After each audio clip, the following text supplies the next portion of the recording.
Ellen Adarna, nakunan, ikinalungkot ng mga fans ang mabigat na pinagdaraanan ngayon ng celebrity couple na sina Derek Ramsey at Ellen Adarna. Sa 2 taon kasi nilang pagsasama bilang mag-asawa, hindi naman kailanman naging kaabang-abang ang kanilang magiging supling sa kabila ng pagkakaroon nila ng anak sa kanilang mga unang naging partner. Hinangaan din si Ellen magmula nang nagdesisyon itong iwan muna ang showbiz para mag-focus sa kanilang pamilya at para magkaanak. Ngunit sa kasamaang palad, hindi natuloy ang kaniyang pagbubuntis sa panganay sana nila ni Derek. Personal na ibinahagi ng aktor ang ilang detalye sa naganap na press con kamakailan para sa panibago nitong pagbibidahang pelikula na siyang isa sa entry sa Metro Manila Film Festival 2023. Ayon sa aktor, tuwang-tuwa silang mag-asawa nang malamang buntis na si Ellen dahil matagal na nilang gustong magka-baby. Nalaman pa nila ito nang mag-out of the country ang kanilang pamilya. Aniya, to be honest,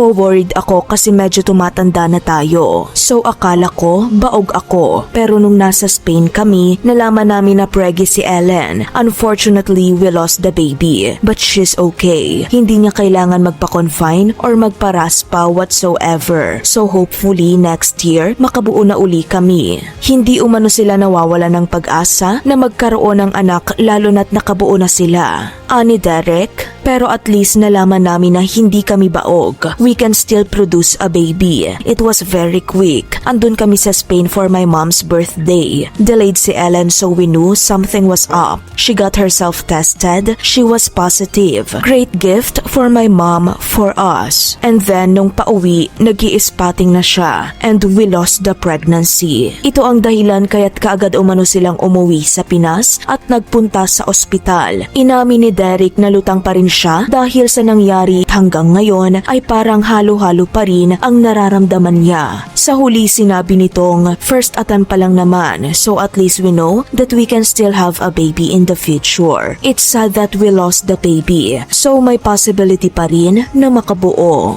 Samantala, umani naman ito ng samot-saring reaksyon mula sa ilang netizen. Bakit yung mayayaman na alaga may mga obikaini pa, lagi nakukunan? Bakit yung mahihirap tagtag ang katawan sa hirap at problema, di nakukunan? Baog daw, hay naku, makakalimutin na talaga. Wala naman siyang sinabing wala siyang anak sa iba. Ang sinasabi niya na medyo tumatanda na siya. May anak sa unang asawa, kaya niya sinabing baka baog siya because of his age. Ang linaw naman ng pagkakasabing medyo tumatanda na tayo. Some people here doesn't know that there is what you called secondary infertility. Pwedeng nagkaanak ka na noon, then possible it's harder on the second time or nothing at all. Maraming factor po yan.